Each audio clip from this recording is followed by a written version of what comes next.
let her tell it. People on the streets say Sabrina speaks. Tune into the show, she will let you know.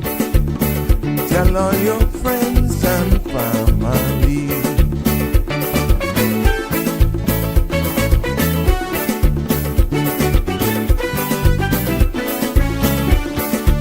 Real talk is no joke. You get the news straight up from grassroots and concerns. You can hear with some people gone. So tell all your friends to tune in to Good evening, Cayman. I'm Sabrina Turner, and welcome to Sabrina Speaks, your daily dose of clarity, truth, and community insights. Every weekday from 5 to 6:30 p.m., we're tackling the issues that affect you, from national headlines to grassroots concerns. Whether you're in traffic or winding down your day, this is your chance to hear it straight and speak your truth. So buckle up, Cayman. We're not holding back. This is the show. We gotta let you know. Now we got to go.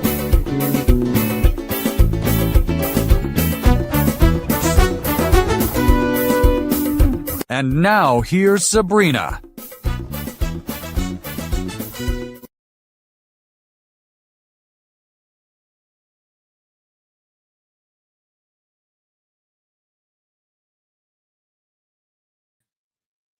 There we go.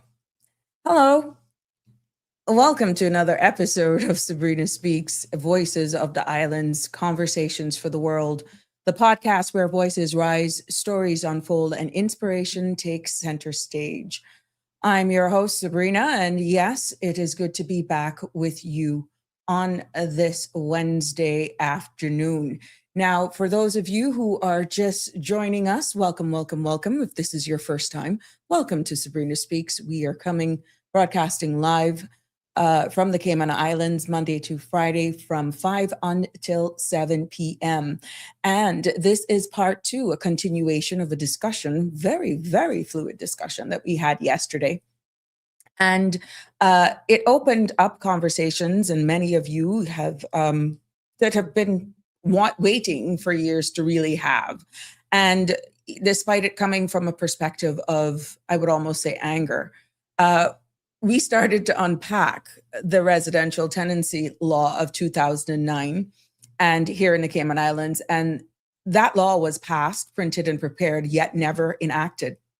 And a law that exists really to this day on paper, but not in practice. And for the amount of messages and also voice notes, I got a few voice notes as well, and the stories that were shared after the episode and even during the episode made one thing clear from yesterday's topic, that this topic definitely touches real lives, renters, landlords, and families alike. And everyone is trying to navigate the cost of living in Cayman felt that conversation. So it impacted a lot of person. Thank you so much for following, sharing, liking, and subscribing. Please don't forget to tell a friend or family member. So today, because of that feedback, which is so promising, and it actually keeps me going, we will continue with part two because we did entertain a number of calls. We did even went back to day before yesterday's conversation in regards to another bill that's in circulation. But we will have part two today. And we're going just a little bit deeper, explaining for you. I made copious amounts of notes just to kind of recap exactly where we were yesterday, what we did manage to cover, and to try and pick back up where we left off. But the aim today is to go a little deeper into what is ghost law, this ghost law was meant to do, and why it's stalled, why it stalled pretty much. Never enacted, never commenced, and what its silence meant and is meaning to each and every one of you.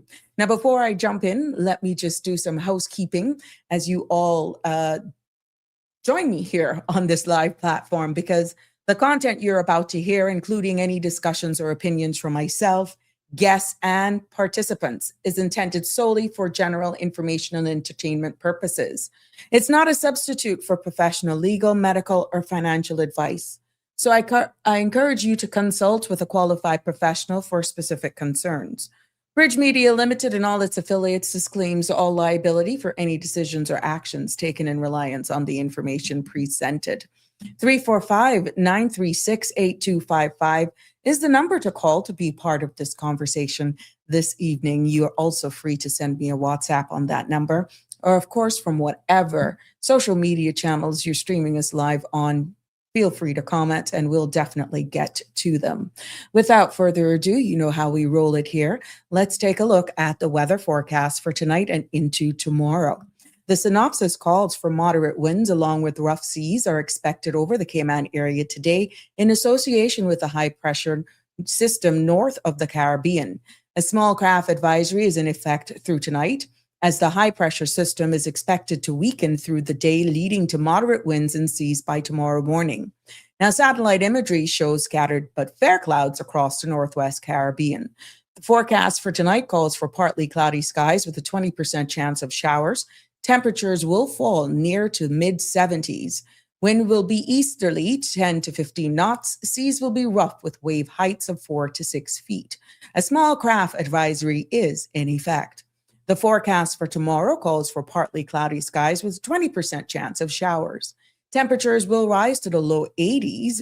Winds will be easterly 10 to 15 knots. And seas will be moderate with wave heights of 3 to 5 feet. Let's take a look at our tides. There will be a high tide at 6:01 this evening, a low tide at 12:41 a.m. tomorrow, and another high at 7:46 a.m. Sun will set this evening at 6:22, and sun will rise tomorrow morning at 6:56. And the outlook is calling for continued moderate winds and seas through Saturday. You know, it's a week of love as we head into the weekend. I would like to know what plans you got for the weekend. You know, Valentine's, for those of you who may have forgotten. Valentine's is going to be celebrated on Saturday the 14th. What are your plans for this weekend? Drop me a line, comment there. Let's see if you're all into it, or it'll be interesting to get your take on it. I don't know. Some of you are giving me mixed reviews. I'm seeing them. I'm hearing them as I drop them, but it'll be interesting. Hey, it's how you look at it. Let's get into the headline news roundup that's making the Sabrina Speaks platform for today.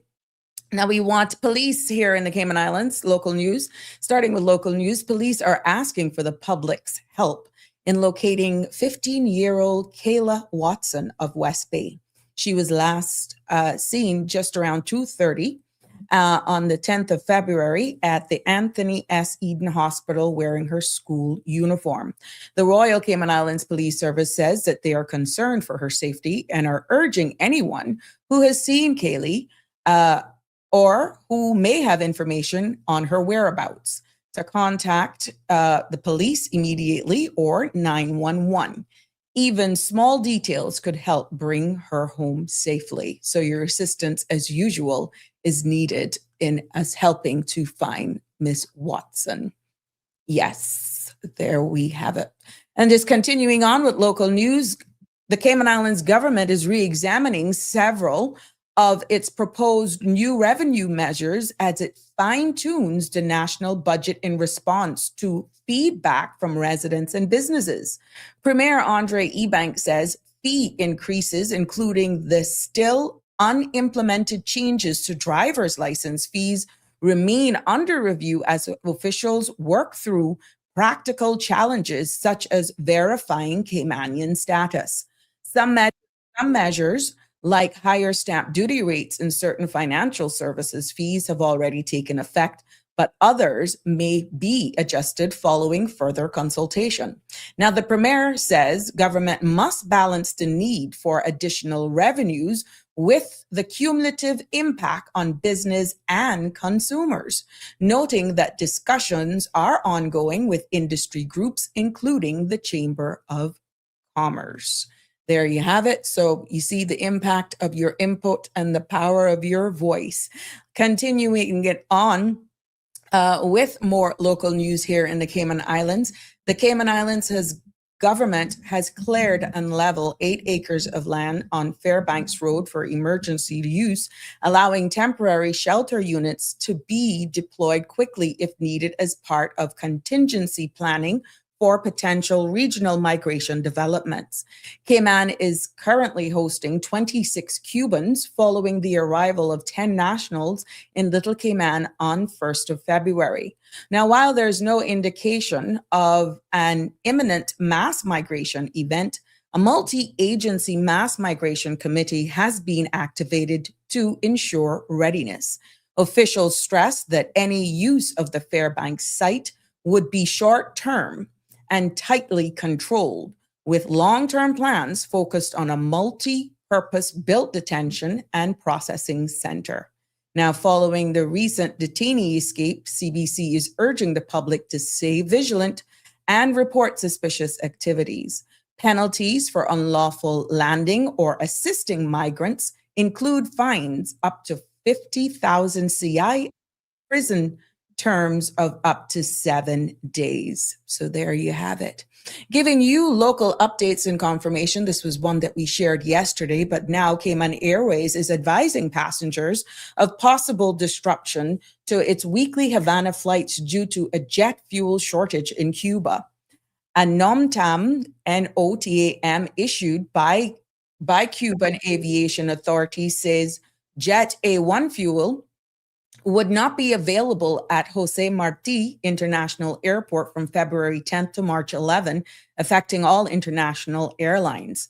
CAL says the shortage, along with concerns about ground support and accommodations in the event of delays, may force cancellations. Now, a change fee waiver is now in place for affected bookings, and passengers are urged to keep their contact details updated with and monitor Cayman Airways official channels for further updates. There you have it. Now, when it comes to the litter law consultation, did you know there's another bill out? And it's not that long. We could probably do that in like half hour, if less. The government is asking the public to weigh in on the proposed update on the Cayman's litters law, which could see fines raised to as much as $5,000 or up to 12 months in jail. The Litter Amendment Bill of 2026 is now out for a 28-day public consultation, and it aims to strengthen enforcement, increase penalties, and address long-standing concerns highlighted by the Beautification Task Force. Now, the changes include tougher fines for littering, penalties for causing someone else to litter, and stronger powers for environmental health officers to issue cleanup notices. Derelict vehicles also fall under the updated enforcement rules. The public is encouraged to submit feedback before March 5th, 2026. Now, there you have it. Let's taking our attention over there in Canada. Now, Canadian authorities are investigating one of the country's deadliest school shootings in decades after a gunman opened fire at Tumbler Ridge Secondary School in northern British Columbia. Police says at least 9 people were killed, with more than 25 injured, and 2 additional victims were found at a nearby home. The suspected shooter, believed to have died from self-inflicted injury, was found inside the school. The small community of Tumbler Ridge, home to just 2,400 residents, is in mourning as officials confirm there is no ongoing threat. Canadian Prime Minister Mark Carney has declared 7 days of national mourning following this tragedy. Now, turning our news over to the United States, as we find where new research from Nonpartisan Tax Foundation shows that President Donald Trump's tariffs cost an average American household of about an additional $1,000 last year. Now, the study says the financial impact is expected to rise even further this year, 2026, reaching an estimate of $1,300 per household if current tariffs remains in place. Now, according to the Tax Foundation, the increased cost comes from higher prices on imported goods and materials, which are passed on to consumers. The report also notes that the overall economic effect depends on whether additional tariffs changes or introduces later this year. And you know what's going on over there in Barbados. Bahamians are heading to the polls today in a snap general election called 1 year early by Prime Minister Mia Mottley, who is seeking a historic third consecutive term. An estimated 205 voters are eligible to cast ballots as 93 candidates from multiple parties compete for all 30 seats in the House of Assembly. Now, political observers say that the race is largely between the incumbent Barbados Labour Party and the opposition Democratic Labour Party. Polling stations opened at 6 a.m. with long lines reported across St. Michael as voters turned out early. Both CARICOM and Commonwealth Observers teams are on the ground monitoring today's votes. Now, there you have it. Those are your top headlines making the Sabrina Speaks platform news for this evening, keeping it local, even looking far ashore, because at the end of the day, we're all connected some way, somehow. But it has been my pleasure. Happy birthday to everybody who's celebrating birthdays today, even anniversaries. Hope you're having a good one. And just celebrating life. Happy birthday, whatever it is you're celebrating. From all of us here, the Sabrina Speaks family, we celebrate with you. Connie Bonnie is in the house. Good evening to you. How are you? It's so good to look up and see you guys here.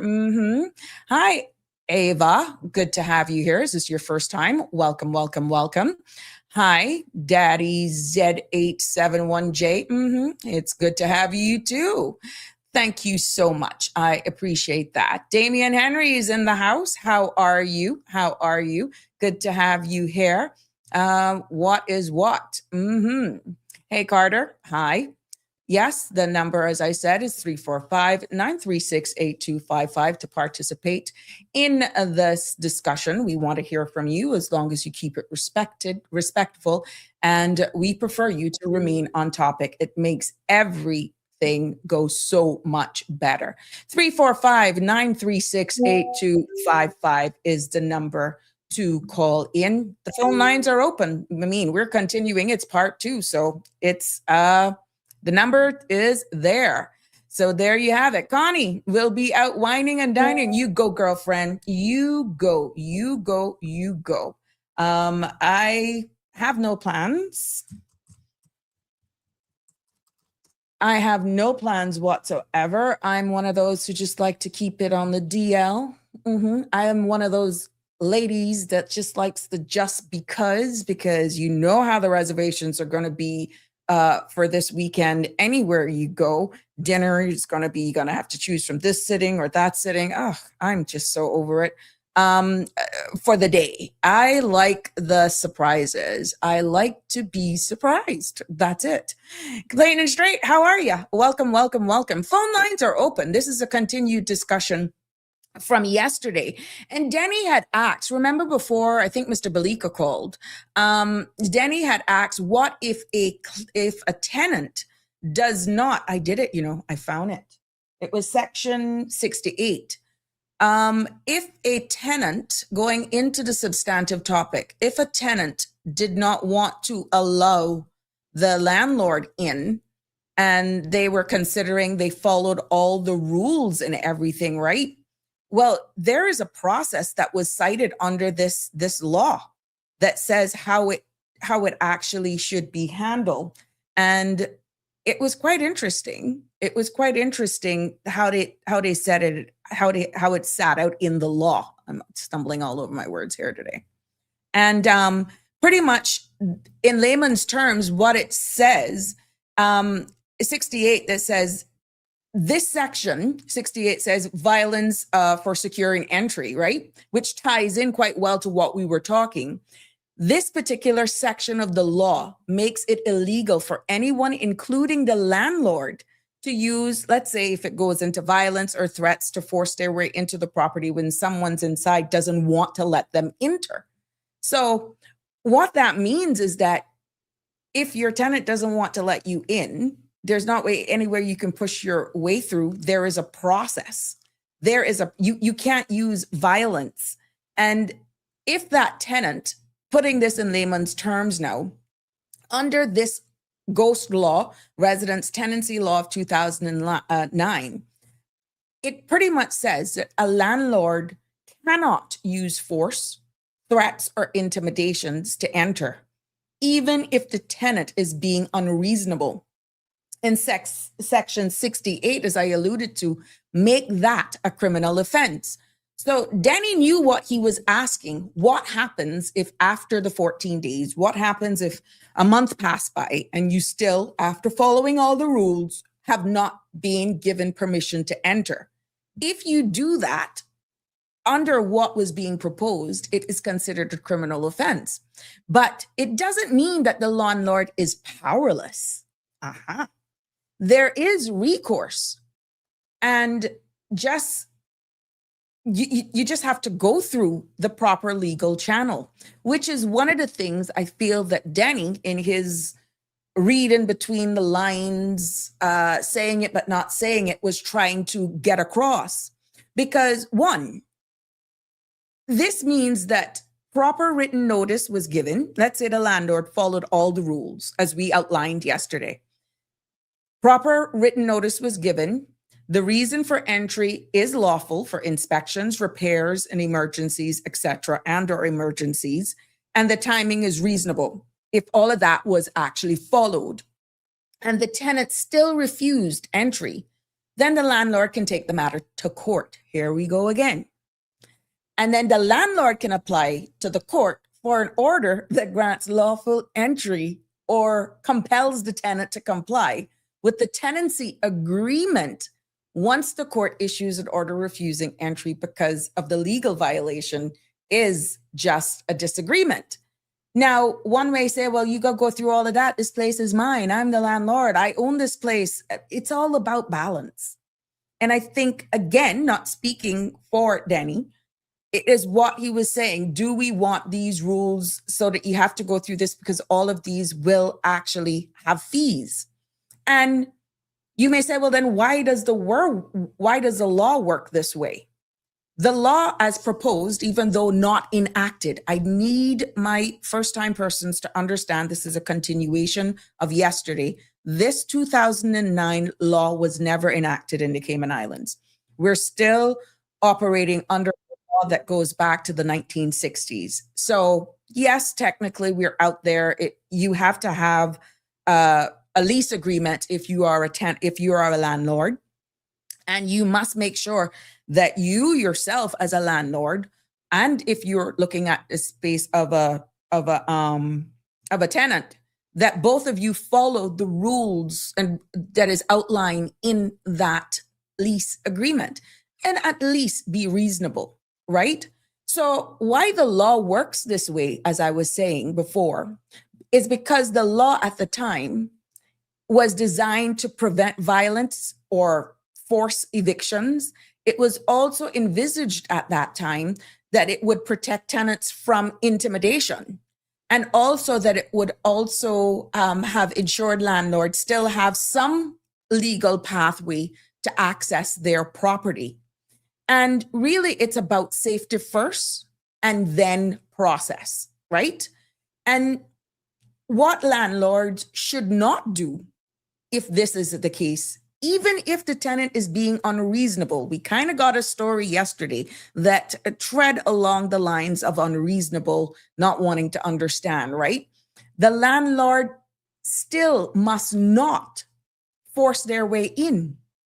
The landlord would have no legal rights to even break locks or to threaten the tenant or to enter even without consent. And if that is done, criminal charges, fines, even jail time, and civil liability could be imposed on the landlord. But what the landlords can do if this tenant refuses to gain entry for, let's say, when proper notice is given, is that they document everything.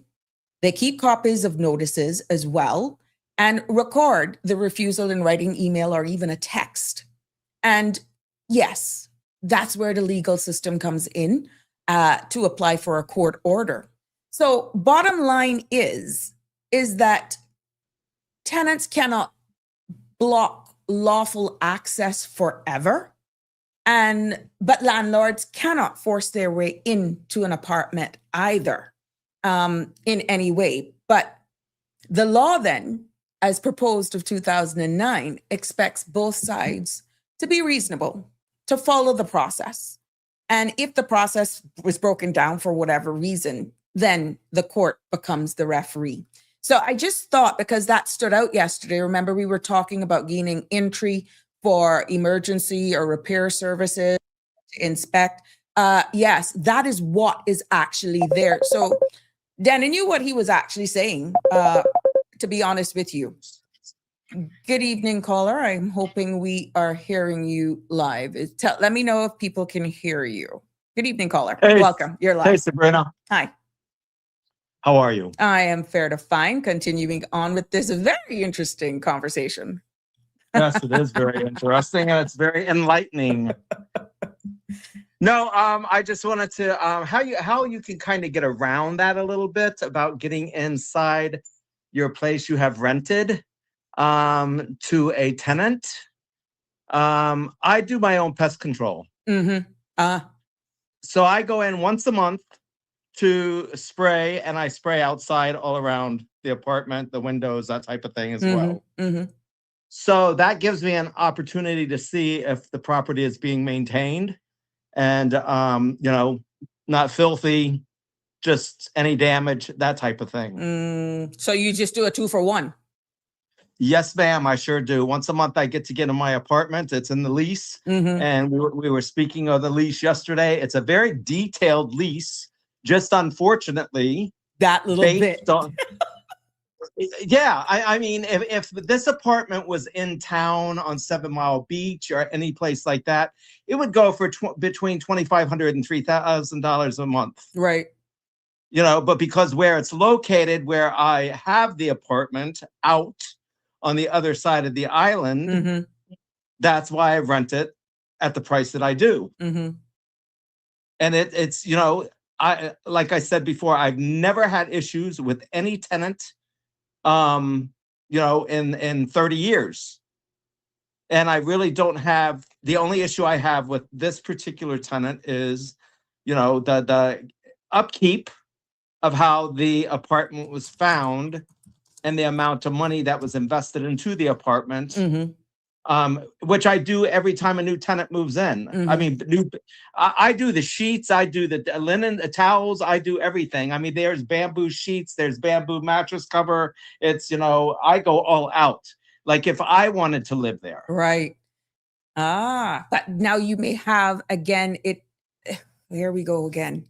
And I'm trying to be, and Jim, I am trying to be unbiased here to see from all angles. I get it. Let me tell you something. I don't know why I'm not one of these gymnasts or these acrobats trying to do this just to see from both angles.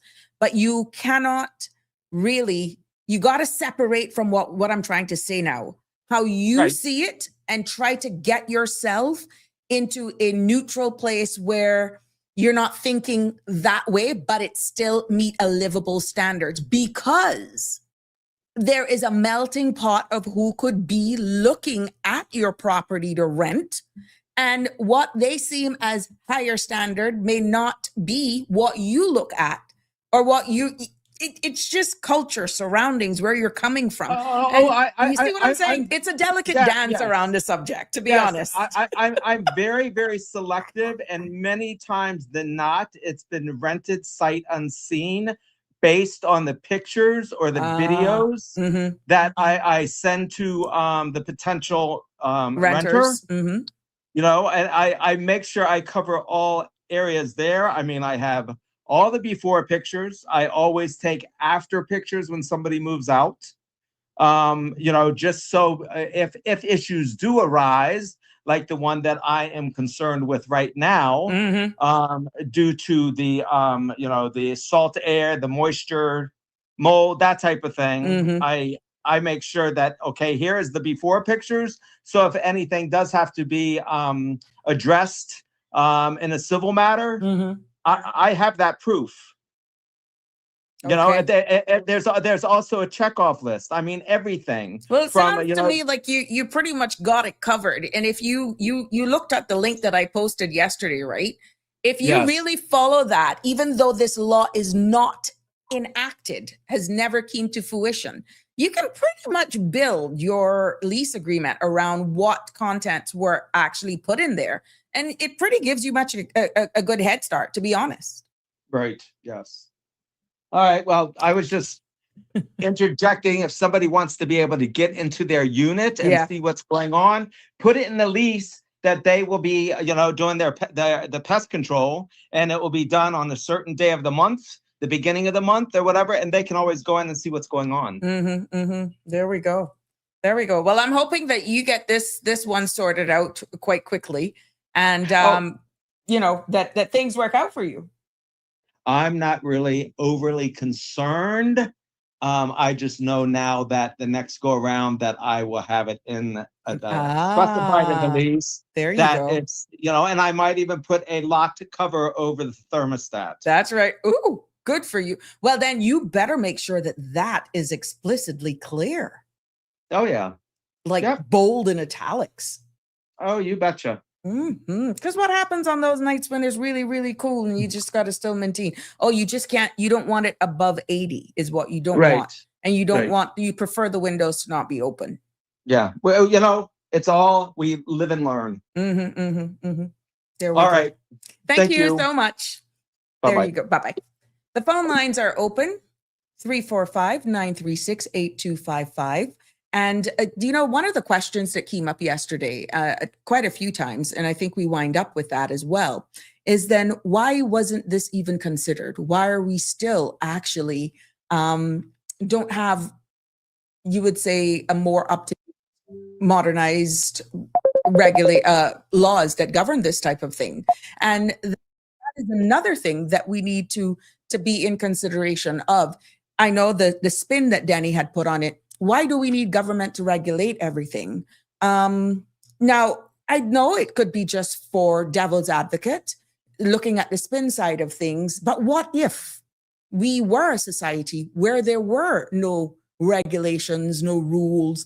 What would that mean? We've seen both victims and landlords who have suffered the consequences because obviously of with not anything being explicit right now, you're pretty much left to your own demise. It's interesting. Unintended consequences. Good evening, caller. Welcome to Sabrina Speaks. You're live. Good evening, Sabrina. Can you hear me loud and clear? I'm hearing you loud and clear. Is there ever a day that you don't look good? A few, but thank you so much. I just really put it. Oh, some days I look rough. Oh God, some days I even frighten myself. But thank you. You got to put yourself together when you're actually doing this, And I do take time in making sure that I show up at all times. But thank you so much. Always full of compliments, and I get that they're real, they're genuine. You do make my day. What's on your mind? I was late to class yesterday, so I wasn't sure how much you covered yesterday. But did you talk about the other? I get that there's a real cry out for better living conditions and better procedures in place when it comes to rentals. But did you talk about the other side as to what this might mean for the landlords and how they potentially can work around this thing, like if this ghost law were to come into effect? No, we never actually got into there because there were just real scenarios. All that I know based on where the trajectory of the conversation went is based on the caller feedback. Of course, that steers it. But what we did wind up with, because we heard it both from landlord and persons who have rented before that contributed to the show, and we had both sides. One side saying, we need something. We just can't continue to go like that. We need something for sure. And then the other was, of course, why do we need government to do this? So we ended up right there, but we weren't finished either with presenting this ghost law either. So it would be interesting to get one's opinion because of what contribution Mr. Balika had said, that confirmed this was going back from 2009, repealing a 1988 law that was only a fraction to protect both or create a level playing field for tenants and landlords, but it was still under a substantive law dates back to in the 60s. Do you feel we just leave it and I consider it, how I would describe it, leaving it to the wild, wild west, and you pretty much on your own, and you just find an attorney should there be any the unintended consequences of not having something actually more modernized, not necessarily the exact thing here of 2009, I feel is not helping anybody at this stage. And don't care how you look at it, there's going to possibly be unrest, tensions, just poor communication and understanding, because not everybody is going to be like my previous caller. Not everybody is going to be like me or you, who would say, well, this is a no-brainer. You would put this in if I became a landlord. Or if I'm a tenant, these are some things that I would point out that would more than likely, because when you're writing something, you write it in your favor. But to be fair and balanced, point certain things out to a prospective or a potential landlord. Not everybody's going to do that. Some people just simple as a handshake until things go south. I really feel that this piece of legislation, even though it's not enacted for the Cayman Islands, is a good of a footprint of somewhere to start. Bearing in mind, there are a lot of exemptions that were presented back in 2009 that this law in itself did not cover. So the unintended consequences of not having it was never actually discussed because we were actually still in the presentation mode. Well, I actually had an idea that I called in to the morning show some time ago when this very same topic came up. And I want to get your feedback on it before I talk about what I think are after a cursory reading of the law, right? Like what I think would be some of the unintended consequences of it from the landlord side anyway. Mm-hmm. What would be your thoughts? Because I'm a big believer in minimal government and market forces just being able to do their thing. Mm-hmm.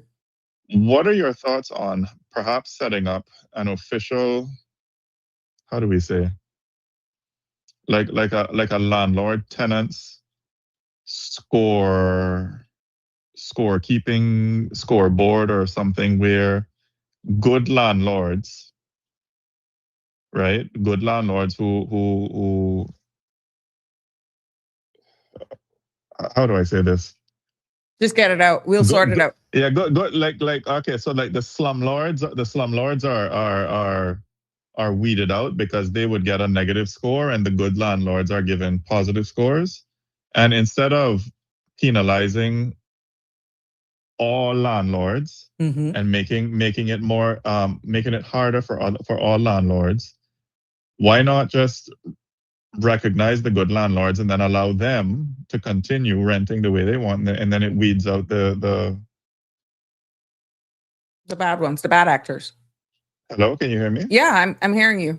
Sorry, you kind of cut out. Yeah, basically would weed out the bad ones. I want to get your thoughts on that. Well, we gotta actually have a true foundation before we even reach there. And here we are trying to modernize something because of the unfortunate situation of Ivan back in the day, why this one even came to fruition in the first place, right? And now I stand to be corrected because Ivan was what, in 2004? 2009. 2009. Ivan? Hurricane Ivan? Well, whatever it was, this was born on what had happened then. The mere fact that we didn't actually get there, I think nationally, which is somewhat of a similar to that of a Consumers Protection Act of some sort, but this steered now at renters. If we don't have that nationally of what even the minimum threshold would be like in order to do that, save for a part of a group, be it an NPO or a limited liability group that gets public-private partnership support, we can't get there. We have to it makes sense what you're saying, but look at how the MSL Sariba has it, right? You're gonna have to call back because this is a straight call. What? We need to actually get to a point where we can know nationally what we want before we even consider that, in my opinion. Okay. And I normally don't give those too often, but we have to modernize from whence we come, where we are, which is still nowhere. And now it's an excellent idea what you're saying, but how can you get there if you still don't have a substantive piece of legislation that meets today's demands and concerns at a level playing field? Here's what I'm thinking, right? Because I'm thinking of what you would get, what might get the biggest pushbacks when it comes through landlords, right? Because in doing a cursory reading of the 2009 tenancy law that wasn't brought into effect, you have stricter deposit controls, you have speed limits on eviction, you have tribunal decisions overriding landlord judgment, you have mandatory repair timelines, and I mean, these are not necessarily against tenant protection, but who would control it? Who would actually validate good versus bad? What is the measuring stick for that? But what I'm saying is that there's going to be a loss of flexibility in a high cost island market, right? So what I'm imagining now, if I'm, I mean, this is just me playing devil's advocate, but you know me, I like to play the devil pro bono, right? Is that when you have putting yourself in the landlord's shoes, right? How would a landlord behave if this thing comes into effect? They might start doing things like stricter screening, right? Because if you're going to tell me, right, that eviction becomes slower or it becomes harder, again, putting myself in a landlord position, I'm gonna do what I can to reduce my risk before the tenancy even starts, right? So it might look something like this. I'm gonna demand higher income ratios. So before, where it might be a landlord now might say, okay, well, I need to see evidence that you make at least 2 times the rent. Well, now I have to see that you're making at least 3 times the rent. All right.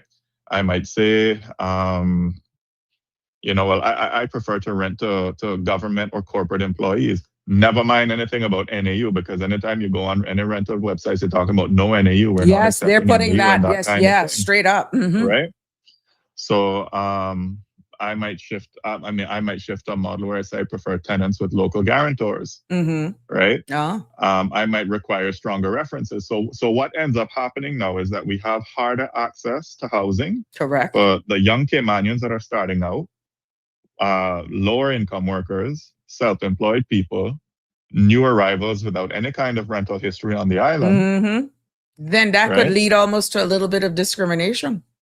Well, right. Because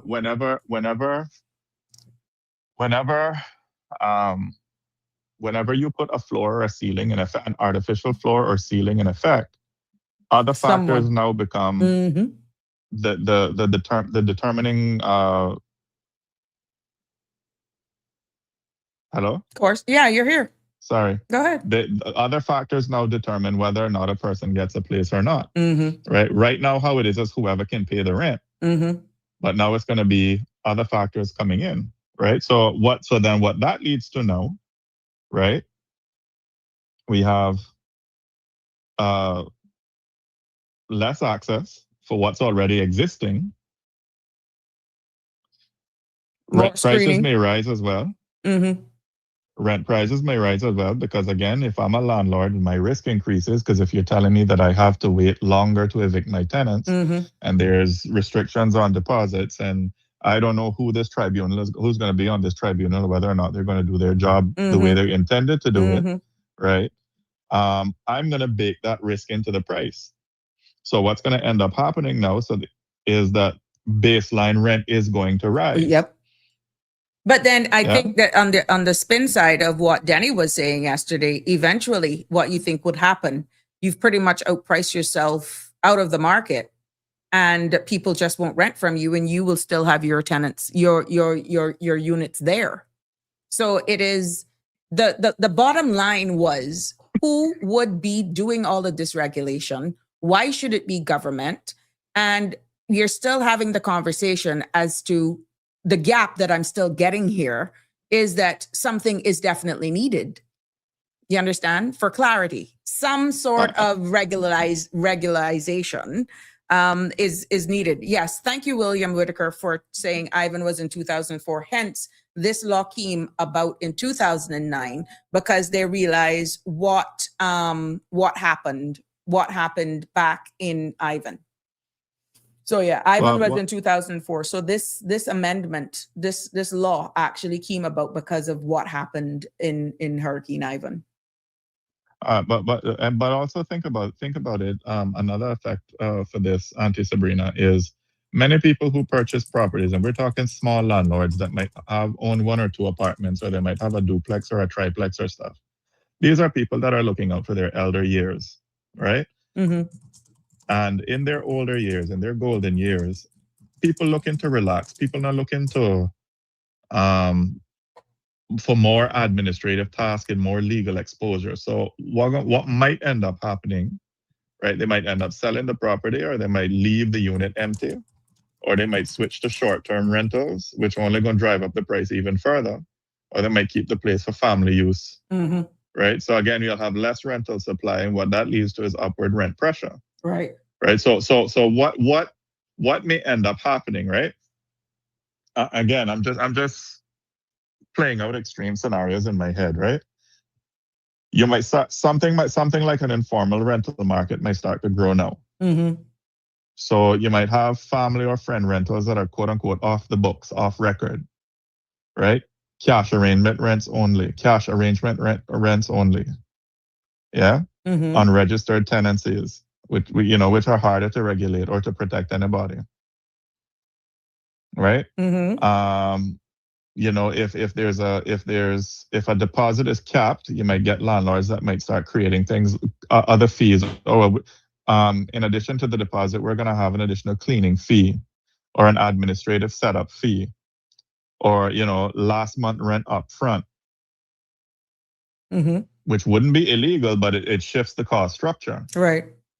Right. So what you could end up happening is that you can have a 2-tier rental market. You'll have our rental market splitting into 2 tiers, where you have corporate managed rentals, for fully compliant, higher costs and stable tenants. And then tier 2, an informal private rental market, where there's less paperwork, more risk, and there's less tenant protection. I think what the major issue is, in my opinion, is that I just added someone to the call. Okay. Go ahead. Laws alone cannot fix housing pressure, right? And if the regulation becomes too heavy, what will end up happening is that landlords are going to leave the market, or they're going to switch to short-term rentals, right? In my view, I think the real long-term solution has to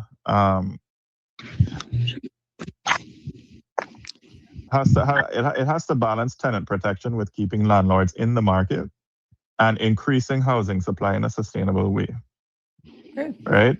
And until the supply, I think it's a supply issue, until the supply can consistently match the demand, housing is forever going to be one of Cayman's biggest pressure points. Oh, of course. Because it's directly tied to how our economy is designed to grow. Right? Our economy grows by bringing in workers, by bringing in investment, by bringing in global money. Right? But the housing market simply just can't keep up at that same speed, because building here is expensive. Land is limited, and the infrastructure takes time to expand. Correct. We added. It's retirement. Go ahead. Sorry. Go ahead. No, go ahead. I want you to finish up. I mean, the property here isn't just about housing. It's retirement security. It's investment, right?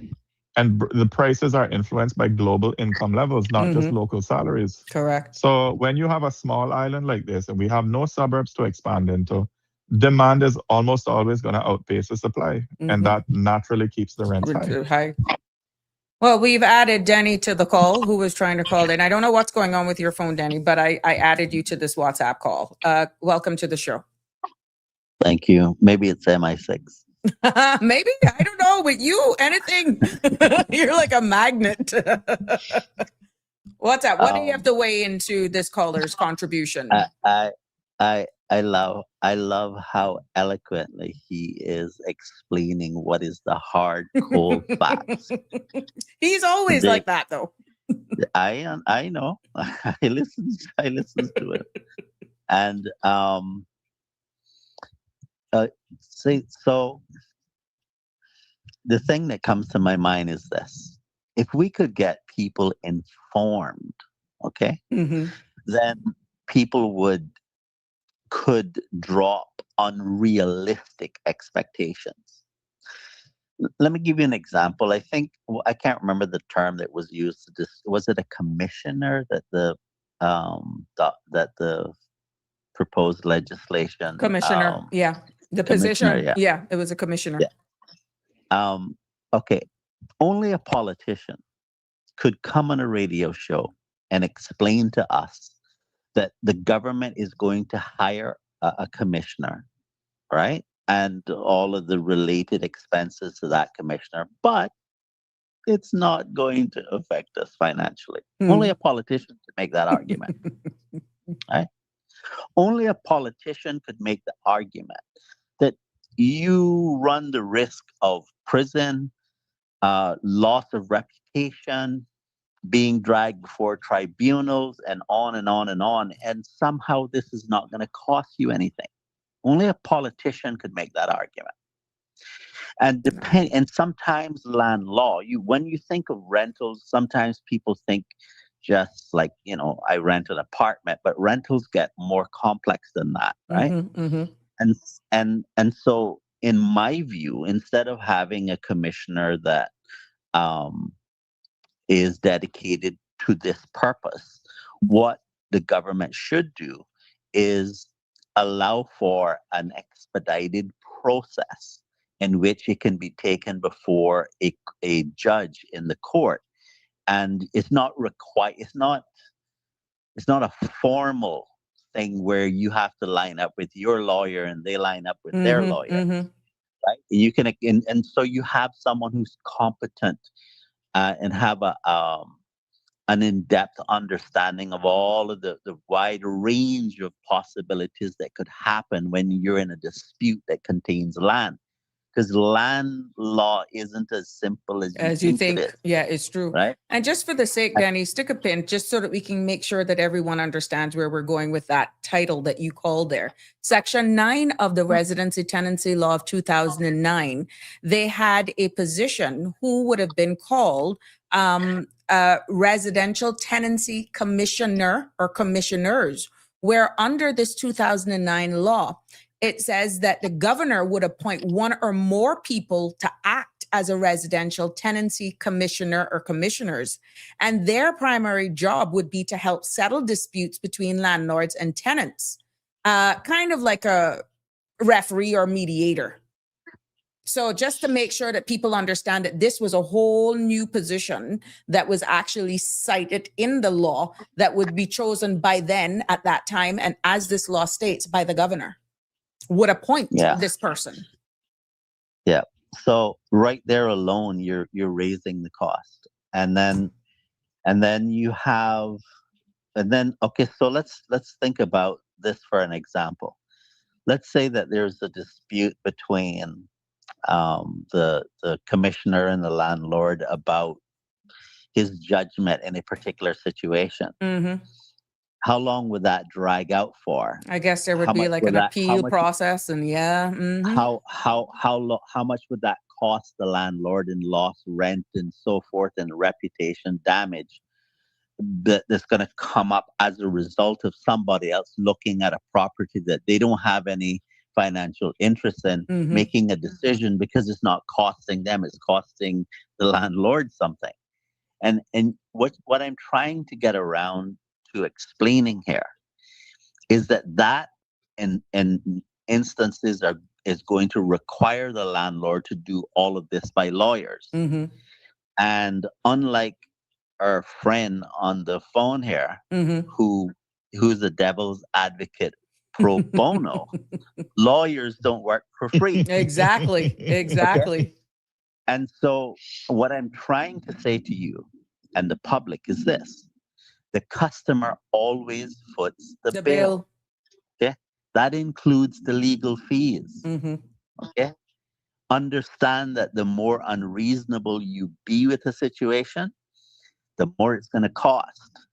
The more it costs, the more damage you do to the situation. All of this, to me, can be simplified by, if the government wants to say place some sort of standard contract as a template in the regulations for people who can't afford a lawyer to Mm-hmm. have a document that they could start out with and tweak it, if they need to tweak it. Mm-hmm. But not that contract is required. Mm-hmm. Okay, but that for people who can't afford it, they can use the contract. Now, the problem with that'll raise is that if they use such a contract, they're going to need to understand what their obligations are Are. under that, right? So nothing is going to solve these issues outside of education and information on all sides. But there are very good reasons why the flexibility needs to be there. The more rigid you get, Mm-hmm. the more problems you're going to have. And what's going to happen down the road is you're going to have woke politicians coming in saying, "Oh no, I think it should say this," and they have no idea about the rental market. Mm-hmm. Mm-hmm. And now all of a sudden, now you have legislation that don't make sense, but it fits their ideology, so it happens. And now everybody is like, like, what's going on here? No, but remember, there's Right? public consultation. You have senior No, policy no, no, no, no, advisors who no, go no. out and they research and they make sure that they do these town hall meetings and they make sure stakeholders like yourself, maybe you're a big landlord, maybe the other caller is a big landlord, and you get members of civil society and you are free to go out there and open up and, voice your concerns.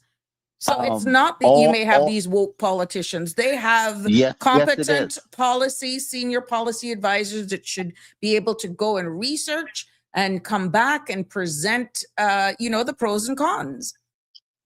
All dumb legislation received public consultation, all of it. But when certain politicians decide that they're going to do something a certain way, they just say, "Okay, what you've said to us is noted," and they just keep going. Okay, I'll give you an example: digital ID. Okay, you have no idea the consequences that's going to flow from that. And so the point that I'm making is that the simpler way to deal with this is education, because there are reasons why things are the way they are. Let me say a note about what the caller said in relation to what is effectively the communist uh,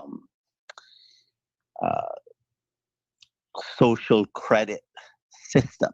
Okay, because that's essentially what is being advocated, that you grade landlords. Okay, Which is what the caller was saying. Yeah, go ahead. yeah. Okay, that is the kind of stuff why they want the digital ID.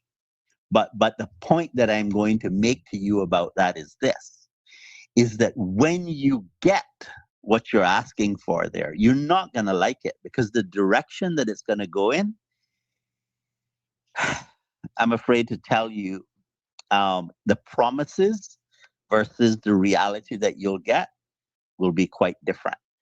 Sorry, I just want to clarify. I just want to clarify something. What I meant I'm not by saying that. I'm not saying that that's what you're asking for. Yeah, right. I'm not saying that. Go ahead, I'm caller. just saying that Explain yourself for clarity. I'm just saying, Yes. generally speaking, that's what is envisioned by those who support the digital ID, not you personally. Well, yeah. So when I talked about my scoring thing, or my rating system, right? It was about protecting the free market forces, Right. and I know. I heard you. yeah, and having tenants and landlords sort of know what they're getting, who they're going into a contract with. Yeah. It's sort of like, I don't know if anybody is listening is in my age bracket, but when I was going to college, we had this website called Rate My Professor, right? And hundreds of people would write in, oh, well, I had this professor, and this professor was good at this, bad at this, good at this, bad at this. And they sort of came out like an average score, right? Yeah. And what it sort of did was that it allowed us to, well, number one, if it was a mandatory class, we knew what we were getting and what to expect, right? And also, if it was an elective class, well, hundreds of people are saying that this professor doesn't really read people's assignments and is, has a really poor manner. I'm not going to choose that class because that professor is dealing with that. So so really and truly, the rating system was just basically for tenants to make an informed decision as to who they're going to rent from.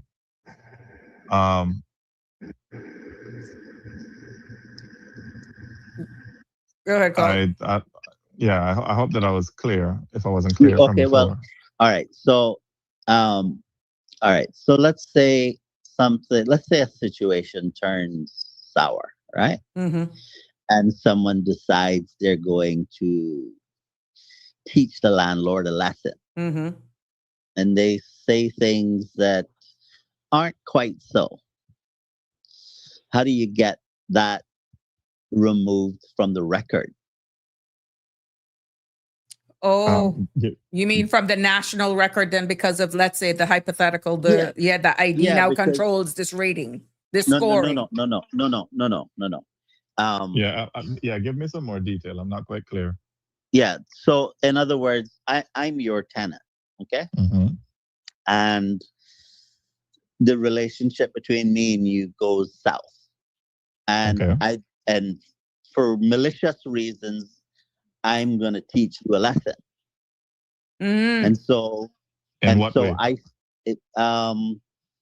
by using this scoring thing that you say, and I make allegations that are not true, but that are damaging to your reputation.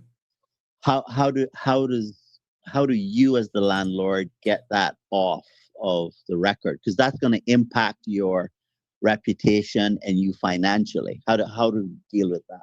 Because the professors don't have to deal with that. Well, first of all, I mean, first, this wouldn't be any sort of official kind of government-backed rating system that holds high and true. This would just be something that okay. Like it'd be no different than me talking to my Auntie Sabrina and say, well, Auntie Sabrina, you don't want to rent from Denny, because Denny is X, Y, and Z as a landlord, and just at scale. I mean, if someone, which that doesn't have to be true, but yet it's causing him a rental. Right, but if I'm a landlord, I mean, if I'm putting myself in the position of a landlord, right? Yeah. If I'm a landlord and somebody decides to paint me black out there, or paint me in a negative light, oh well, he's a slumlord and he's this and he's that and he's blah blah blah and he's blah blah blah and he's this and that and he's the worst and whatnot. I mean, people I can't control what people say about me. I mean, I can only put my place up for rent, and when I'm marketing it to the market, people come by, they see it for themselves, they talk with me. If they're interested, we go over the terms of the contract, and then then they make a decision from there. I mean, anybody can say anything negative about anybody. I can say negative things about you, Danny, and I don't even know you. Well, that's true, but then you see you have the courts, and then that's where then it gets really expensive. You think that's where we're headed? That everything, I sue you, and you're there. Yeah, I think that's where we're going to be headed. You look too hard at somebody, and you read that look differently. You just get a knock on your door or get served. You're served. Is that where we're headed? I hope not. there are people who are being sued right now for, I don't mean an active case, but I mean have been sued for things that they have said, and they ended up regretting saying the things that they said.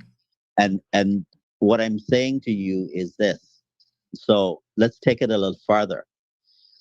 Can the commissioners now take into consideration these comments that are being made in the public about you? Right? And will it influence them? And how will that impact their decisions in matters towards you? Well, I mean, we live in a system, Danny, where you're innocent until proven guilty. But we mean, know how that you works. know what? Oh, no. No, I'm Not in a sorry to small tell you, island that's not. jurisdiction. I'm sorry. Sorry. You have not been No. on the receiving end. No, sorry. Hold on. What I'm saying is that anybody can say anything, right? I can say that Auntie Sabrina is the biggest XYZ in the world, and Denny is the biggest fill in the blank in the world, right? At the end of the day, if there's going to be a commissioner present and there's supposed to be a neutral party who doesn't know either of us, I'm going to be like, well, show me the evidence of this. Because if you're just going to say to me that Alfred is a terrible landlord and I hate him because this and that, I mean, anybody can say that. But if you're going to say, well, Alfred doesn't make repairs on time. Alfred, charges me rent. But then when the commissioner comes and says, well, are these true? And Alfred can show, well, I gave them 3 months notice that I had to adjust the rent. Or well, here are receipts that I've paid to, I've paid somebody to service the ACs or whatever it is that needs to, I mean, I don't know what goes on with land, with properties. I mean, let me give you let me give you an example that's in the legislation being discussed. They allege that you're coming inside of the unit when you shouldn't be. So it's your word against theirs. Now that's a serious offense under the legislation. I see. So how do you prove that you wasn't there, that you didn't do what the person is claiming? Access my phone records. I don't know. I mean, can't they Big trace Brother's your, always trace your watching, phone? cameras all over the place, and then you Can't they infringe trace? on someone's privacy. Can't they check my cell signal and see where I was? Oh my God. How would you deal with it? I want to hear how you would deal with it. If somebody were to say that against you as a landlord, how would you prove yourself? Or how would you even set up yourself where it doesn't even get there? I would point them to the section in the contract that allows me to come in and inspect the place. That's simple. Yeah. But what you have to understand is this. You're gonna give up flexibility. Okay. And then instead of you just making agreements with people about how you're gonna to rent the place, then you're gonna be saying to yourself, well, we need to get people together so we could lobby the politicians to correct this short-sightedness in the law, and then we have to wait until the law gets changed before we can do something different. That don't make sense to me. And your problem is that we already have a problem with pace, and it all depends on one's. I'm not saying to you that zero needs to be done. Yeah. That's not what I'm saying. I'm saying be very careful what you ask for, because it will end up costing you. And the government is not going to be able to just take over housing and tell people how it's going to go with their rentals. That's not going to happen. Right. But you think that was the direction this ghost law was taking eventually, or that's where it could end up?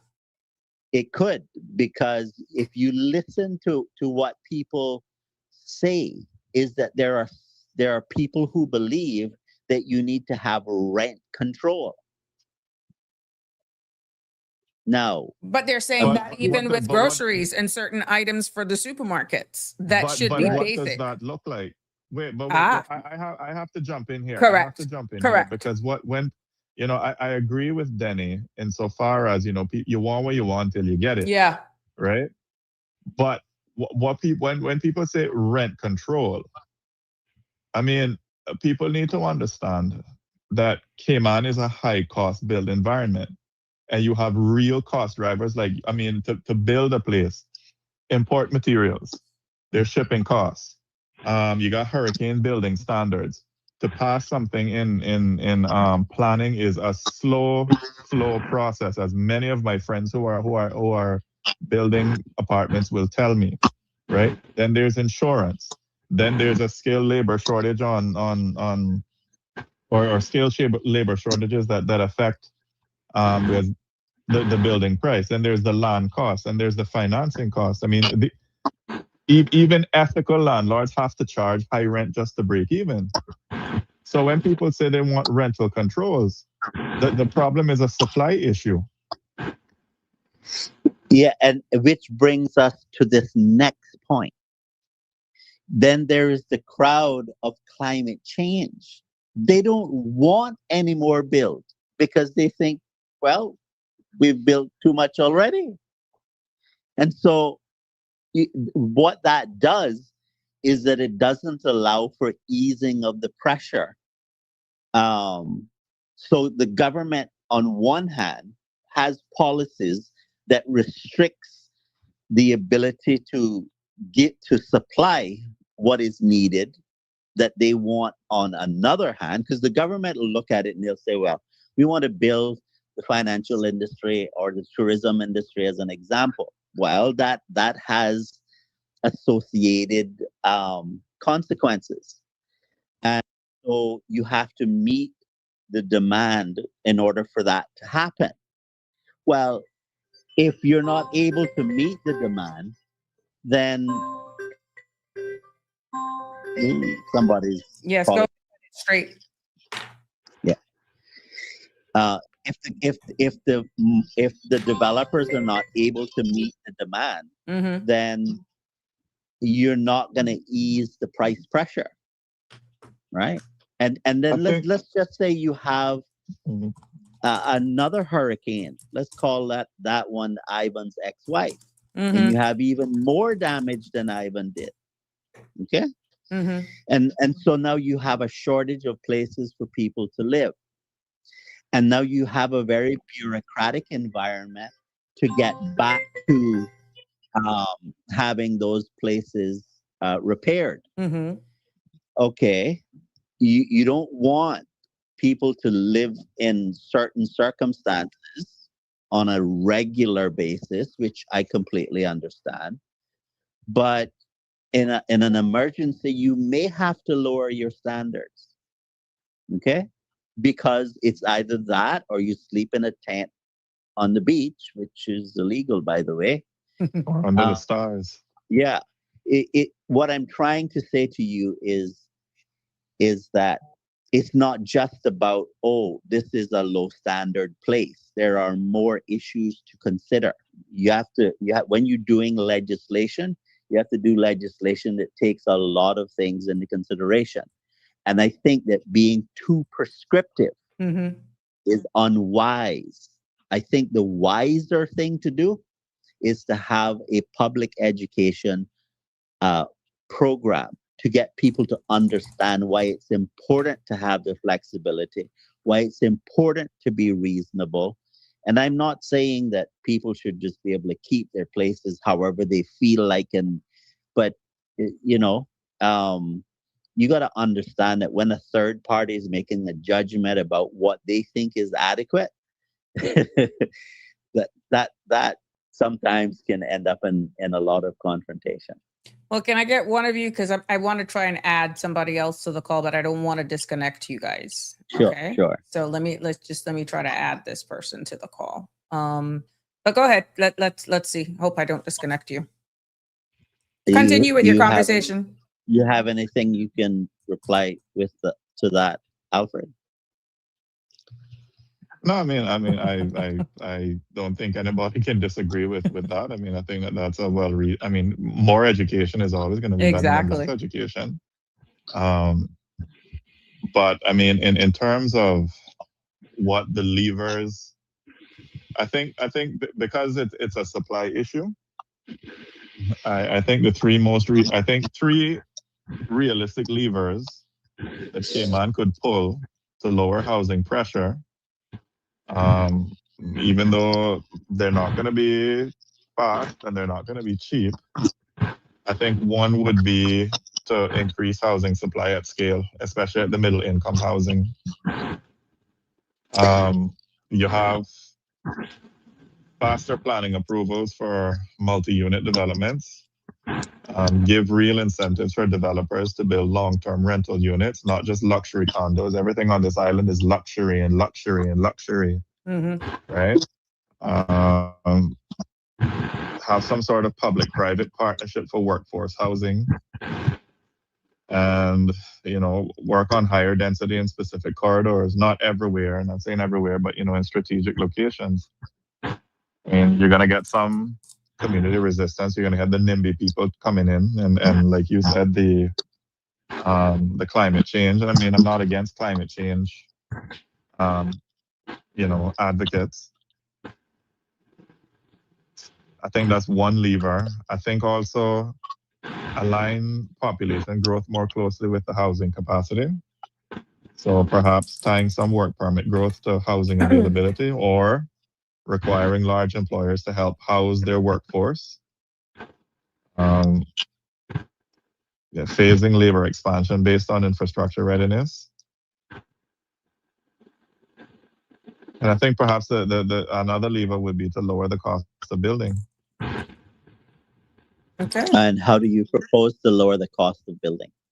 Well, I mean, off the top of my head, I think you could have something like a bulk government procurement program to lower cost per unit. You could give incentives for modular or faster constructive methods.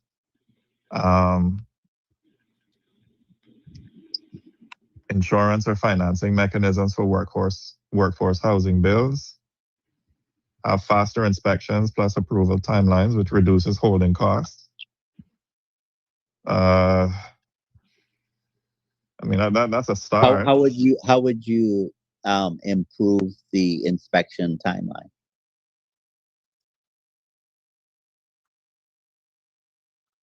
I'm all ears. Well, one of the biggest problems you have with the process is that you need to have plans approved for work that is done. Let's just say interior work that is done, even if it's not structural. Now, I heard an explanation that, well, while it might not be structural, it still contributes to the seismic considerations, earthquakes. And I don't really buy that argument. It's not structural, right? So let's say you have a hurricane and you didn't suffer any structural damage. You got flooded and so forth, and you need to change the, let's say, sheetrock or something to that effect in the place, but you're not touching anything that's structural. You still have to get plans drawn, which is expensive, and approved, which takes lots of time to do the work. I think that we have reached a point in the Cayman Islands where we have excessive regulation. And you see what I what I find amazing is that on one hand, the public is saying the cost of living is out of control, but on the other hand, they're clamoring for things that raise the cost of living.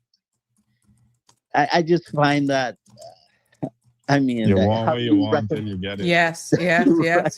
Like I can't. I mean, I don't know what to say to that. Well, the thing is, the fact that we're actually appearing to be going around in circles in this, and still I can say I'm feeling some warmth that something is needed, but be careful what we ask for. Can I at least get a yes on that? And we can't continue to yes. operate Yeah, under yeah. 1966? I'm Yes, not yes, saying yes. to you, I'm not saying to you that nothing needs to be done. Right. But you know, if like I said before, only a politician could come on a radio show and explain how raising the cost of living isn't going to be cost us more. Right? But So you we gotta be knew careful. otherwise. Hence, did you hear No. the Sabrina Speaks platform headline news for today? That government is revisiting some of this after talks with stakeholders and chamber and businesses alike about the new revenue measures. It's the same thing that you were saying. I mean, a lot of people were saying it. Yeah. But how much money did it cost us to get to that position? You see what I mean? Yeah. Because politicians don't just sit there and make decisions and go through a 30 or 30 something step legislative process for free. Okay? This Yeah, we costs know that. money. It said it. It has been said. So now they have to pay to go through that legislative process again. And I guess they're looking at the same implementation of Caymanians with the DMV and the driver's license. Remember, that was a question that I threw out. And this is by all means, and I think that was the beginning of the year or just before. Are we sure the March delay was not because infrastructure wise and otherwise, you don't know who's who because the DMV was never equipped to determine one's nationality? And with another that, I'll step back into the shadows. This has been the devil pro bono, offering free advice while the meter isn't running. I'm gonna even have to, because Cayman, thank you so much. But please stay tuned because we love your feedback. We got another caller too that's trying to get in. I just can't get them added. So if you could wrap up for me, Danny, so I can invite this other perspective. I just want to make one comment. You remember when I advocated that in the immigration law, the definition of a Caymanian needed to properly describe those who have it by right and those who have it by grant? Yeah. I was told that that's discriminatory. And then the same government turns around and goes and creates licensing fees for driver's license based upon nationality. You can't make this stuff up.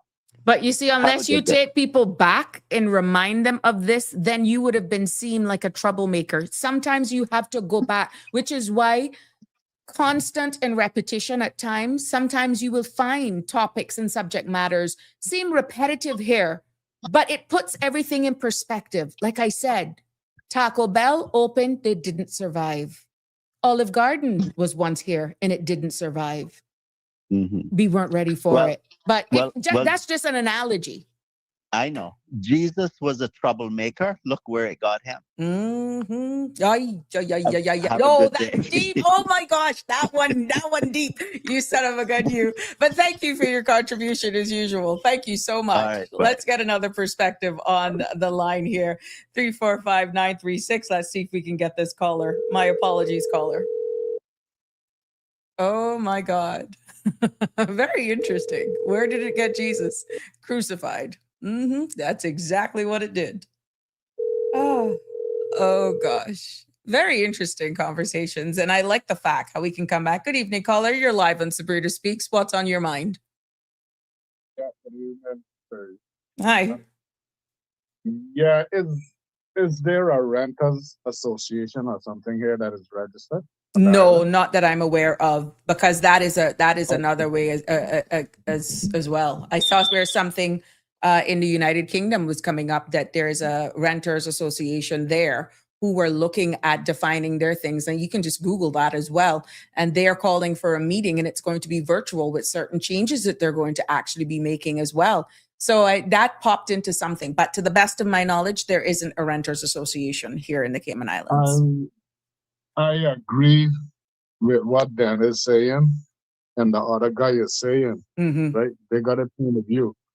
And they could beat me up if they want, but I'm one of those that think that rent got to be regulated by government, because what they're talking about would exist if it was a perfect scenario with people and rentals, landlords and the people that renting, but that don't exist because the people not gonna do the right thing. First of all, you gotta force some people to do the right thing. That's why there's a speed limit on the road. That's why there's laws on the land. Even the Bible got a 10 commandments. So people just generally not gonna do the right thing. Some people gonna do it, and then some people that don't do the right thing, they're messing up for the people that do the good thing. So I'm one of those that think that government got to put their hand into this. And the thing is that what we saying here, these ideas for the last 2 days I've been listening, isn't any ideas that the government themselves don't know about.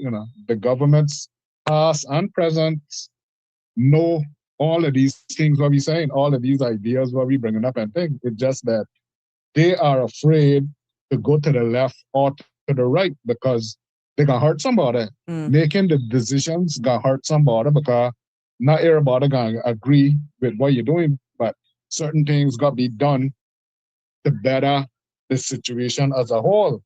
People not doing the right thing. People are housing criminals. The people renting places that are unsanitary. That's the thing. Not era apartment got to be marble top and up to one standard. I agree, but there has to be a basic standard that the place is rentable. That's what I'm getting at. You can't rent a place if it infested with rodents and all that kind of stuff. Now, what is happening? Like what Dennis said, yeah, you got a right not to rent it, but people not gonna do that because people are desperate because they come in there to say, well, this place is only $200 a month, and boy, I'm gonna take a chance because I only here for a year, or I only here for 6 months, so I'm gonna save money. I'm gonna put up with it, and I just gonna save me some dollars and do it and get out. And then the place given disease and all that, and then there's a disease outbreak and all that kind of stuff. Some of these places not got decent bathroom and all that. People bathing outside and all that kind of stuff. I mean, the government got to step in. These places housing criminal in some cases. Government should know the people. I'm just specifically gonna talk about people that coming in here on permits now that gonna rent the place and thing. When they come on the airport, they should come with a paper saying exactly where they're gonna rent, and the government should make note of that to know where they're gonna rent, and the landlords of that place. If they move, they got to be a report. Well, they move from here and they go on to this next place, so that the government itself could keep track of these people. Because you got people here that government can't find. You got people here that is on permit and they move from one location when they come in, go on to another location, and government don't know not updated. About it until they're ready to go. All of that. Or a renewal. It got to be organized. All of that should be organized. It shouldn't be that difficult to organize things on the Little Island. Even a rental association. Okay, you're afraid of government. That government do it, but you get a rentals association then that people that say, well, okay, this isn't the standard that you got to be rent, and we gonna report you. Inspectors got come and inspect your place and see that. I'm not saying, well, okay, you got sheetrock walls and cement walls, and no, you could house sheetrock walls and you could house cement walls in two different places. You determine your price and what you want to rent them for, but the place got to be sanitary and the place got to be to a certain standard. That's all I just want put across. Understood. And if government doesn't get involved, it's not gonna change because people not gonna do the right thing. Landlords want money because they got loan to pay and or whatever else they need the money for to live with, and renters are out there that they want to save money too on rent. And some people just want to say, well, I could sleep on the floor, I could sleep on the hard ground. I just need I just need a roof over my head in case of rain. That's it. I don't care. You know, all that kind of stuff. You got the rights to do it, but once it's up basic standards, you know, okay, you got people that staying in one bedroom, seven, 8 people staying in one bedroom. All of that shouldn't be allowed. You know, unless you're gonna make a hostels or something. A hostel is different than apartments. You see what I'm saying? So all of that is another option. Cayman, you could get into hostels, building hostels and stuff now instead of and that'd be another option for the rental market. You see what I'm saying? So Well, we all definitely of that need to know as a is jurisdiction. Thank you for your contribution, caller, and I'm quite sure you're. This is why I love the feedback from other people, to be honest. But it begs the question, and I think what I'm getting from both sides. Why does government have to do everything? I get what you're saying. You need the basic. You're not saying everybody need the 5-star of accommodation, but what is the national standard for what you would call then decent accommodations? Am I right? Yeah, yeah, exactly. And that not gonna happen if government don't step in and say, well, this is the certain standard that we want. We want a place to have water, running water, not brackish water, rain water, or usable water to use. The bathrooms gotta be up to standard and all that kind of stuff. You know what I mean? The septic tank gotta be functional and those kind of things. Adequate parking lot and all that kind of stuff is important too, because you're parking on the mean road sometimes on the pocket of the road, and then that causes another hazard too on the main road. If some of these places are over got too much tenants and stuff and not enough parking lot. So all of those standards, it gotta be a basic standard. That's how life is. There we go. You know, I'm sorry. That's how I say it. We Okay, thank you. then. We All right. thank you so much for your contribution. Appreciate it. 345-936 is the number to call should you want to weigh in on this topic and conversation. There was a question that came up here, not related to this, but I got to answer. Andrew was asking whether or not EID is mandatory. EID is not mandatory, Andrew. It is not mandatory. Right now, it's a rollout phase for Caymanians that are given first priority to apply. Good evening, caller. You're live on Sabrina Speaks. What's on your mind? Good evening, Miss Sabrina. How are you this evening? I in am Cayman? fine, thank you. Welcome, welcome, welcome. Hello. Besides the mad drivers on the road, I'm all right. Oh my God. It's like you're trying to win a race with some of these people, honestly. I don't know where they think they're going, but anyhow. Where do we begin? Rent and landlords that think somehow some of them think they're better than the tenants they rent into. Because you might be less fortunate in whatever way and you have to go to the government to get assistance. I don't understand how some people love to say one thing, but they do another. You rent a place from somebody and they say, okay, this, that, and that. But then when things start happening, nothing ever gets fixed on time. The caller just before me was talking about you have to have proper running water and it can't be brackish water, and septic tanks have to be up to par and so forth, and you have to have your conveniences. I found myself in a situation where I couldn't find anywhere else to rent where I had come from before. I ended up in the hospital. 5 days, 4 nights. I got a chest infection and I became asthmatic.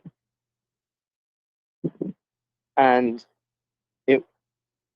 it was, I don't know how it was, but it was caught at the time and it was reversible. And thank goodness it's gone.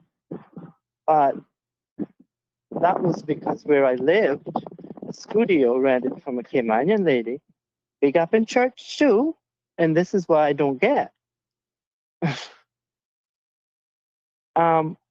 You rent places to people, and when things happen, you don't want to fix it. So where and what are you doing with the money? You know, I find a lot of this, I call it, because they think they're in the church, they can do as they feel, to people who have to go to government to get assistance. But then some people know your full story and others don't.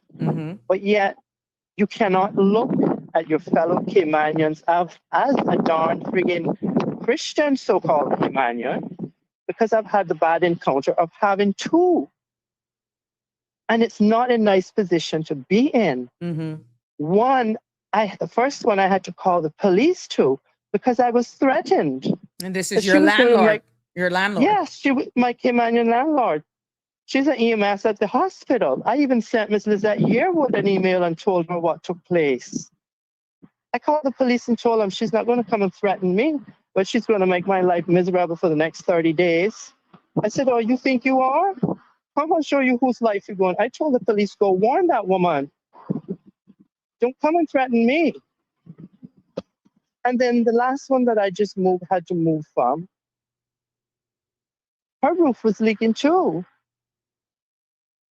And wanted to deny to me that she didn't say those words to me. But you see, what you forget about me is I have a memory longer than a bat. And I remember things way much more than people think I should sometimes, because I can quote it word for word. And I said to that woman, I said, let me tell you something. You know I had an asthma problem. That's why I moved up from where I was. And I was renting a room. And everything I owned was in that room, because there were things happening outside of the room that I didn't want to get my stuff involved in, like mice and rat coming in through storerooms that not probably sealed at the back added on to your house from your laundry room. And I asked, couldn't you put a door up to there? The door to the so-called two-part storeroom with not being sealed properly up. The mice and rats would get in. At one period, I had 4 mice in my room. Oh my. There was a mother and 3 little ones. And we finally caught them. And then she caught 3 out in the hallway by the bathroom and her room and my room area the same night. And it still wasn't addressed. And then you have the mosquitoes coming out of the sink, because the picture I sent you, that was how it looked. And I made sure I told DEH and the MRCU it needed to be fixed before I left that premises. And it was addressed. These are the conditions that some of these women, Caymanian Christian so-called women, and I'm speaking it how I see it, because some of them should be ashamed of themselves. You're putting one front up and you're showing another face to others.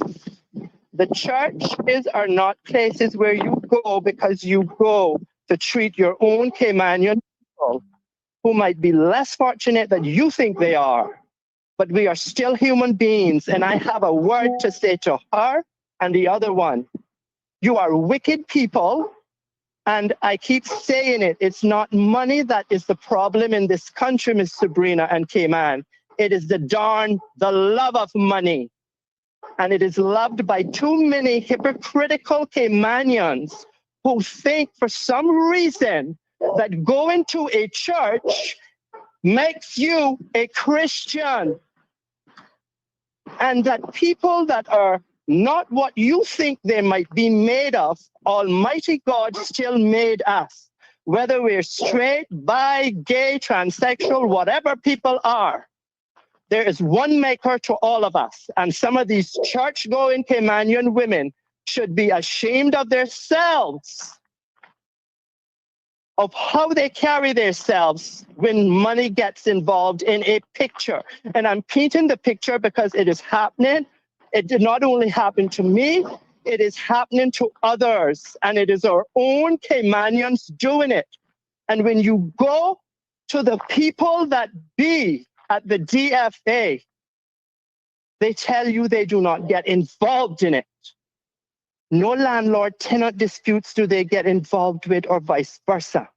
But then why the hell do you make them sign the form saying the place that's rented has to be this, has to be clean, has to be working, this has to have access to this and that and that and that. So isn't that a lease? Because we present a lease to them and they give us one to sign from them. So it's a lease and they should be able to get involved in it. But they choose not to, because you know what? And I have said this, and I will say it loud and clear to any Caymanian. They can hate me after today. I do not care. We are all human beings and we all have to live in this country. And the hate and the discrimination, it has to stop against your own people, because you do not protest Christianity and let someone live in a rat and maggot infested home where you leave food on your countertop for days and it's maggot ridden. That is what I had to live with. And people don't realize when you're going to crike, you crike, and you let the paper trail do the damn talking. Because I have a paper trail that goes back longer than me. And I said what I had to say to who I had to say it. And when I spoke loud and clear, Miss Sabrina, I had had enough of being discriminated against. I have had enough of being hated in this country. And I will tell Cayman where the hell I went to. I went directly to the government and the opposition. And I said what I had to say. And I gave it one last time. I said, if I don't get this and this to live like a human being, the next person that contacts you will not be any bloody Chet Oswald Ebanks. It will be not a lawyer. Add S's onto them. And I'm coming with a trail. And I'm going to sue the ass off of the current government and the previous ones, because I have an email from a certain premier that no longer sits there, Mr. Alden, who didn't care. Mr. Austin Harris didn't care neither. He accused me of having someone to help. And you know what I told him? I have a sister in Florida and a niece. And the only thing those two have ever done is try to bring some sanity into my life from the madness and craziness that I have to live here with. So no, I didn't have anyone helping me, because when I was cut off in 2018 by that Miss Tamara Hurlstone that sits there still at the DFA, and when I couldn't find work because I was being discriminated against, and when nobody in this country would help, I then went to, yes, that man called Mr. Franz Manderson. And you know what his more concern was about? How I contracted HIV and what were the symptoms. That's what he was concerned about. So him and his world-class civil service needs to go to sit the blinkety blink up and shut up. This is real, and discrimination keeps continuing in this country. And I keep telling people, some of us stay quiet sometimes, but I have told some of the professionals that take care of me, when the dragon starts puffing, the dragon don't stop till that darn dragon gets to where he needs to go. And if it's coming for you, you better look out. Discrimination and the hate in this country by my own people. I tell you how bad it is. I had to go to Miss Lizette Yearwood and tell her that her staff member stood in the hallway when I couldn't breathe some 3 years ago and said to the nurse in charge of me, do you know what he has? When my curtain is pulled and I'm given a breathing treatment every hour, trying to just to breathe. And that, Miss Lizette Yearwood, for the whole of Cayman to know, was included into the emails when I sent it to the government and the opposition.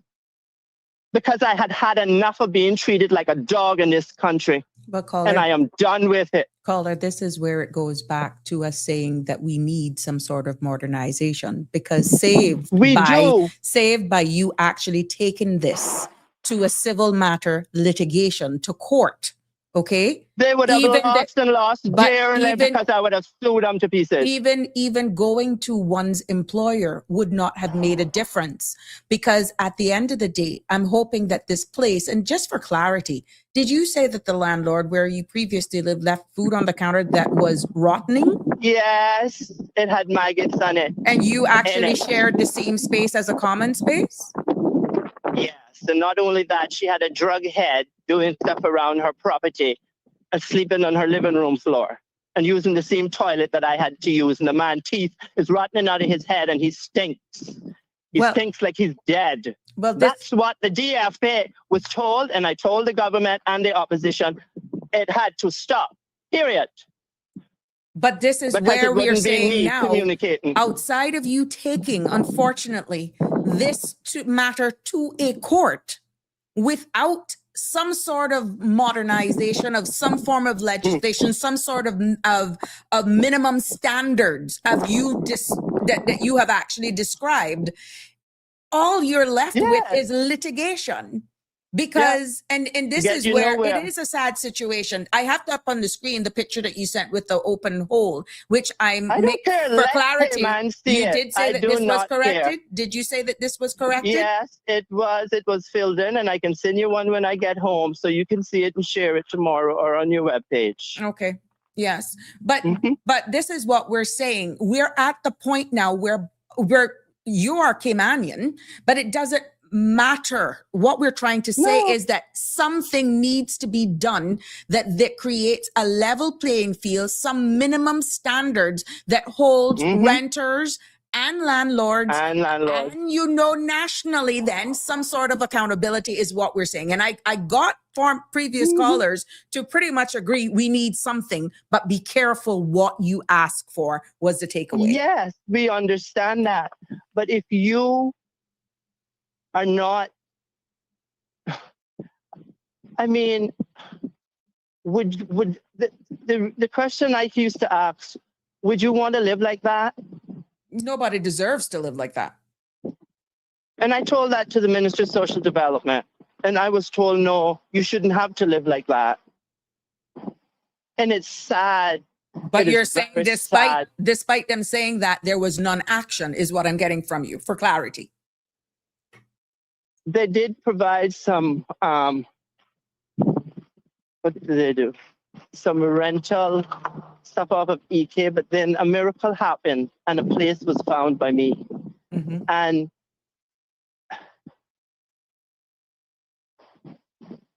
let me just say this, for the first time in 8 years of my life, I don't care. I've had enough of it. You know, I have never bothered anybody. I don't intend to bother anyone.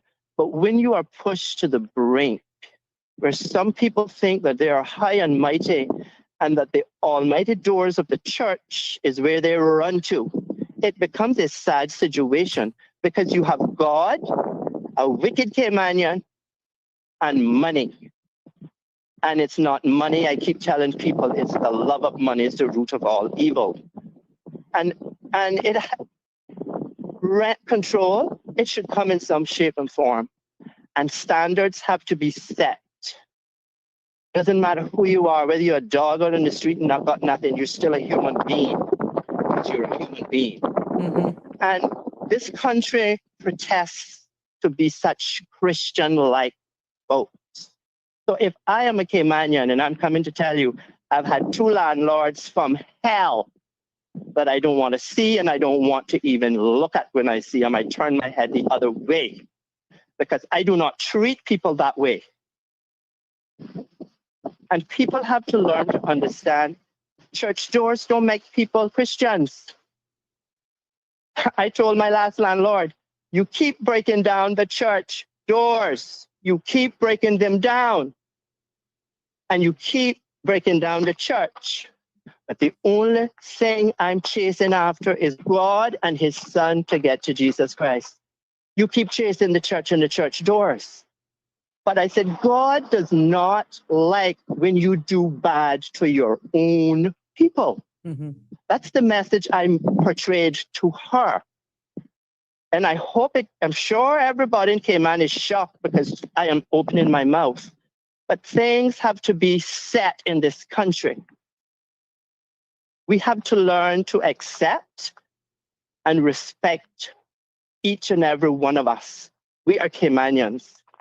And I keep telling people, I do not, said it the other day on Miss Sandra's show, I do not against anyone coming here to the shores of Cayman. This is my home. But when you come here, you learn that we are to be respected, and it comes from my own people. They need to start respecting their own people because we're all going to die at some point. And if we can't get along with one another, but we're kissing the foreigners and we're hating on our own people just for the love of money, because that is some Caymanians, true to the point, full stop. I got them in my family where they think that money rules the world, but it doesn't. Because what is left behind on this earth stays on this earth. Yeah, put it in a coffin. So my own people, they love to discriminate and hate against people. They love it. The Caymanians love to hate on their own and kiss up somebody else's ASS. Because all I have to say is where I was, I could describe, I said it was a slum. And I said, I know only got this picture of the outside or inside of your property. I have more. And that ended the conversation because I blocked her from that time. Because I didn't want to see her or hear from her anymore. I had to live there. And the nastiness continued till a couple of days before I left. The whole was finally addressed. And it's a horrible way to have to embrace someone who wants to think that they are better than the person they're renting to. And I don't care if Cayman hates me tonight or likes me tomorrow morning. They didn't give me breath to breathe, and they're not going to friggin' take it away. But I want everyone to understand we are all made by one maker here. You hear me? One maker. What was And the when you go terms and to- conditions of your contract that outlined the responsibilities? Did you have a contract, or because it was something that was paid for by the government, you weren't a part No. of that? I had a contract. What And did the it contract stated in said there- about cleanliness and repairs and upkeep of the place? Do you recall that? It basically was simple. It said it had to be kept. Oh, but it didn't. And- It wasn't like who was responsible for that. Yeah, the landlord was. The landlord was responsible for keeping the place working condition. At one point, there wasn't water for 4 days. Oh wow. And I got told when I started that I was being, what was it? What was it said to me? You're telling lies on me.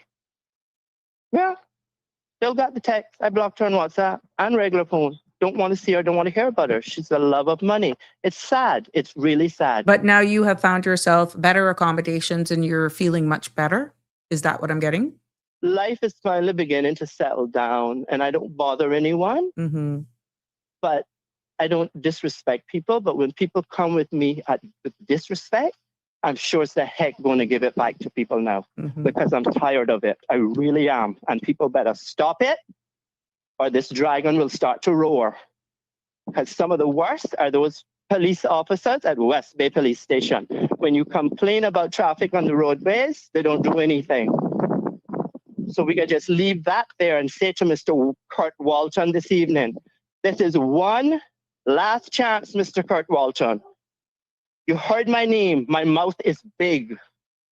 Tell you rude, disrespectful, insolent police officers at the West Bay Police Station, I say, calm their attitude down and stop hanging up phones on people and get some police presence on Birch Tree Hill Road, which turns into Conch Point Road and Captain Reginald Road, and get some from both ends of what is Northwest Point Road and stop the speeding. Because every day I have to fight idiots on the road and I'm almost getting killed up till this morning. And I've had enough of it, Mr. Walton, because your police officers just drive by in the people's vehicle and they do nothing but look. But yet they're being paid handsomely by us. So do your jobs or we can get you removed real quick too, Mr. Walton. The people will just say, we had enough of you. It should not have to get this way to get some action on our roads, okay? Well, Didn't someone just get knocked down the other day in hospital dying? in regards to what actions you took in regarding to moving and finally getting someplace that is clean and all of that sort of stuff, that is exactly what people are saying.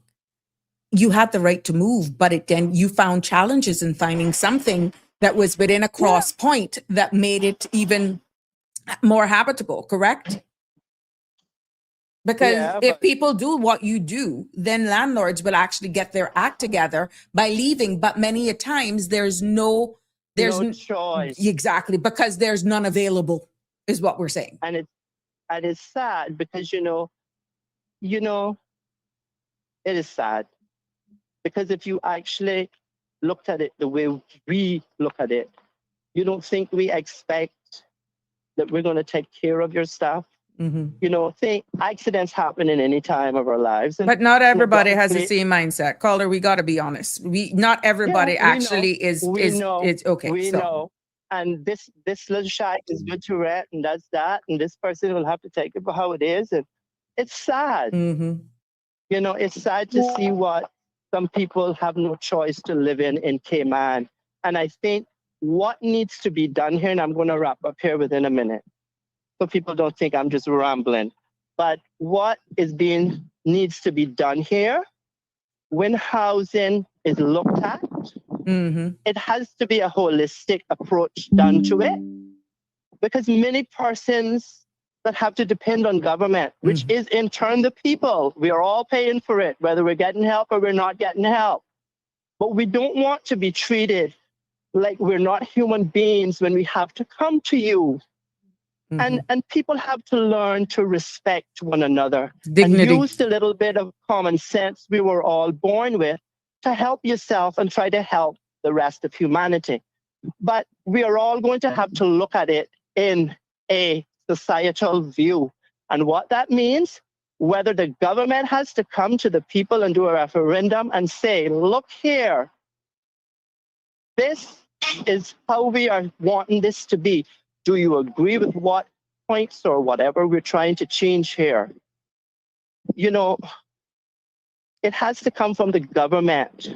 But you have the other side that says government policies is, for example, what's causing a short in supply. What would you say to some person to that side of the coin, that maybe some of the policies that are in place that probably needs to be revisited would actually solve some of these problems that you're actually pointing out and not actually make it better?